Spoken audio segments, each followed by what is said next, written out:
Oh boy, the rester. Put him to rest. That's probably the most like, intimidating nickname I've ever heard. The rester. Oh no!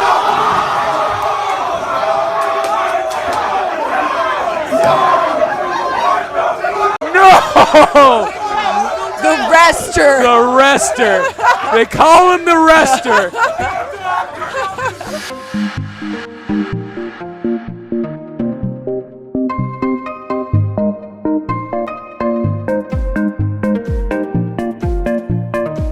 Houston, Texas, a huge metropolitan center with diverse food, culture, and people. And just like their home, Smashers in the region have shown themselves to be just as diverse in personality and opinion. We've been known as a really strong region, that always has like these top players and stuff. We've been slacking in Smash 4, but it's really hard. Like, I feel like a lot of the players here are not motivated to play because, especially like the people who came from Brawl, they see how gimpy and janky this game can be. Since I started hosting tournaments in the Smash scene, I feel like I've come out of my shell, as a person. In high school, I was the kind of guy that just sat in the back of class with my head down. And since late 2014 with Smash 4, I have 300 more Facebook friends that I actually actively talk to in the community. And in general, people that I went to high school with are like, wait, is he famous now or something? The history it's really, like I said, it's really weird. It's definitely crazy. It's drama infested as well. The Houston Smash scene is in a transitional period. I could kind of say that it's been in a civil war even between the vocal minority of the old players that played a lot during Brawl. It was a civil war between them and the newer players that organized events and streamed and everything, including myself. There's all kinds of shade getting thrown from each side, and then people, saying they support one side or another. And actually going to have cycles of different PR boards, different admins coming in, people being voted in, and all of our current admins are currently watching what they say, it's all being streamlined to be more open instead of being volatile. Yeah, so I just came into this, and the only reason I even found out that we had a competitive scene for this game was because I was going to there's a store called Games Plus that sells older consoles and things like that, and I was like, I want to buy me a freaking Dreamcast because I wanted to play Gauntlet Legends. And so I show up there and they have a little pamphlet that says, hey, we're hosting a Smash tournament, and I was like, oh sweet, I'm gonna come in here and take some kids' money. This is gonna be fun. And I show up and I got bodied, and the fun part was I got bodied by the TO of our current scene. And so he kind of was like, hey, man, you should come out to tournaments some more. I think you'd actually do pretty well. And I played Captain Falcon back then. I didn't even know about Yoshi or how he was or anything. So I was like, oh, it's sure. Showed up to a couple tournaments, continued just getting bodied on my Captain Falcon. It was straight terrible. And so those first tournaments I went to were called TGC, and those are the ones that are hosted by Zyro, which he was back then the head TO of the scene because he was the TO during Brawl. He's always been the guy that ran the big tournaments. He did the Hobo tournaments, the Wobo tournaments, things like that back in Brawl. I started running tournaments in 2004, 2005, but that was with Melee, and so I did that for about 6-7 years. Then I went to Brawl and did all 6 years of that, and then Smash 4 comes out 2014, I believe, and I did some 3DS tournaments. I didn't play 3DS personally because I knew it was the inferior version, console version. Always. I mean, if you've played fighters on handheld, they're not that good. But yeah, so I did tournaments and all those years, and then for Smash 4, I did, 2 or 3 for the 3DS. TGC, once a regional created for the local communities in Texas, had outgrown its own venue, TOs, and streamers. It began to rival the entry numbers of tournaments considered nationals, and it was too much for the host region to handle. But TGC was where it's at, that's our big tournament. That's where all the cities, Dallas, Austin, San Antonio would come down. and they would try to compete and, you know, pretty much see who was the best city and all that, you know. So he does on-site registration and on-site seating for pools, everything. So the line, I mean, when I got there, the line was out the door, and like you could already see that was probably close to 200 people, and I was like, yo, this is huge.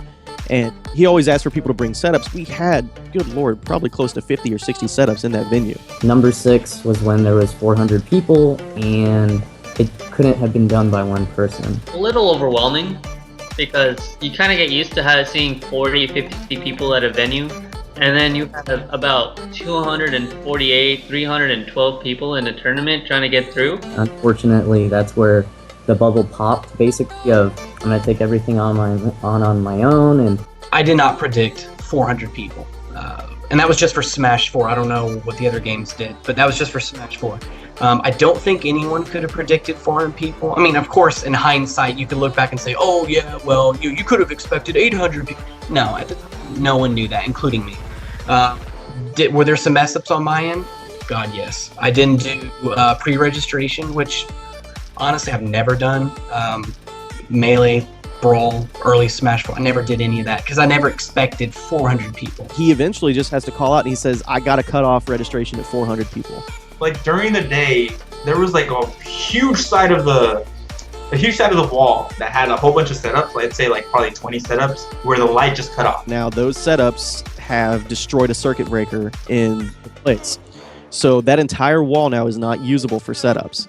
So he ends up having to have those guys take all of their setups down and just, you know, you can't use them.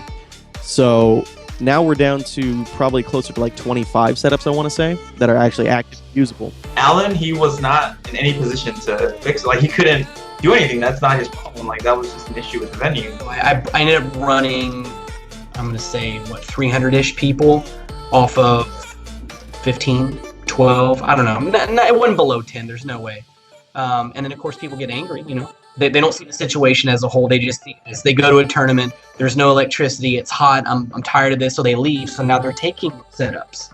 And so it gets even worse from there. I eventually got it down to top 8 around 3 or 4 a.m., not afternoon.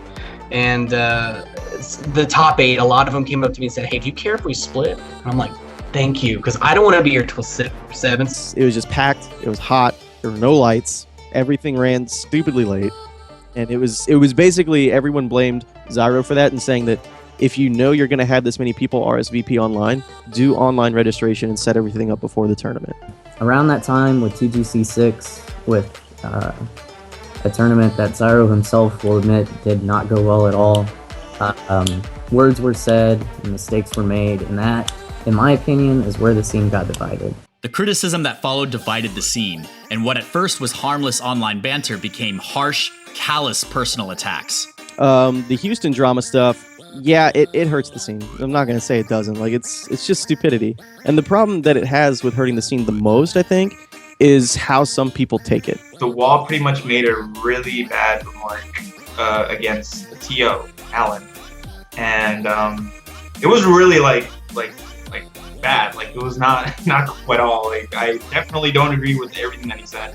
And since he was sponsored by Smash United, you know, it was unacceptable. Like, you know, he's representing this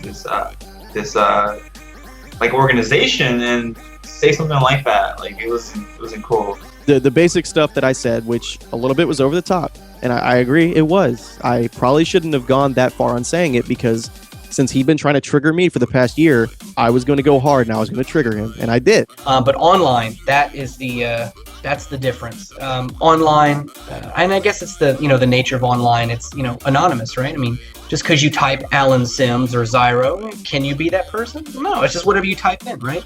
And so I take that to the extreme. Say within reason what I want. I do what I want within reason. I troll people a lot. I'm openly, willingly admitting that. Like it's fun. It's hilarious to see these people. They get on the internet and they're sitting there and they say something to you and you respond back with something stupid like "you eat spaghetti," and then they're like, "No, I don't." You just get furious over it. What had happened originally? So SU Smash United was kind of a group that I helped start. It was me, Remo, Krebs, which Krebs is our TO. Remo's the guy that just wanted to help start SU. He was the one that kind of came up with the name and the idea. And then I helped fund some of their stuff. Yeah, the group was originally made to be kind of like the Tourney Locator of Houston, because you have Tourney Locator in Dallas, which is a big streaming, company. They get their videos out, they get exposure for their players and things like that. And eventually you get like a Twitch sponsorship and you can make a little bit of cash off of it so that you can help get players from your scene to travel and things like that, which is what a lot of people want to do. And so that's what the SU idea was to create a stream group that would stream tournaments in Houston, as well as run some of our own tournaments and help just get exposure for players and be able to send people out to travel and things like that. So they tell me, okay, well, if you want to stay sponsored by SU, then you need to make an apology to Zyro, to our community, and to SU. I have to make 3 apologies for what I said to Zyro, and I was like, no, you guys can suck a dick. So I told them I was not going to do it, and they said, well, okay, then we'll just drop you for a couple of months, and we'll try to keep, we're going to save face, and then you can join back in. I said, no, if you're going to drop me over something stupid like this, then I don't want to be a part of your organization. So you guys can just do your own thing. I'm not SU anymore. I don't care. Smash United is not a bad organization. They just have like certain bad people who have anger sprout. Like they just like have bursts of anger, that make the organization like that. But like in all, I've known them since the beginning, before Smash United was Smash United. Their motivation is like super well. Like I love how they're motivated to make like the organization big, and like Tourney Locator and BG Bootcamp. Like they really want to make the stream like as big as they want to, and then they also put in like their own money as well. Like they put their heart into it, and that's what I love about Smash United. Like I'm sad that all this stuff is happening. Like all this stuff is happening to them. Like I feel like it's just the poor picking of like the people that are in Smash. Like that's hurting them. Drama can affect the Houston scene. Is it currently? I don't think so. And the reason why I don't think so is, so if you're a diehard Smasher and you really want to play, it's not bad. I mean, there's always a few bad apples that do some really bad things. But other than that, I mean, the scene's great. I mean, most people, you ask them for friendlies, they'll play friendlies. You ask them for a money match, they'll play money matches. We go to fest, drink, eat, whatever you want to do. People show up. It's just a fest. People, we show up to stuff. And I think that's a really good thing. We have 5 weeklies and people go to all of them. Yeah, some are lower than others, but that's fine. But as a whole, you'll see many people go to every single week, maybe not in a row because they never have a life, but they'd go to every single weekly after a few weeks. You throw the politics aside, you're gonna throw the drama aside, you're gonna pay your fees, you're gonna beat the guy sitting next to you, and you're gonna get good.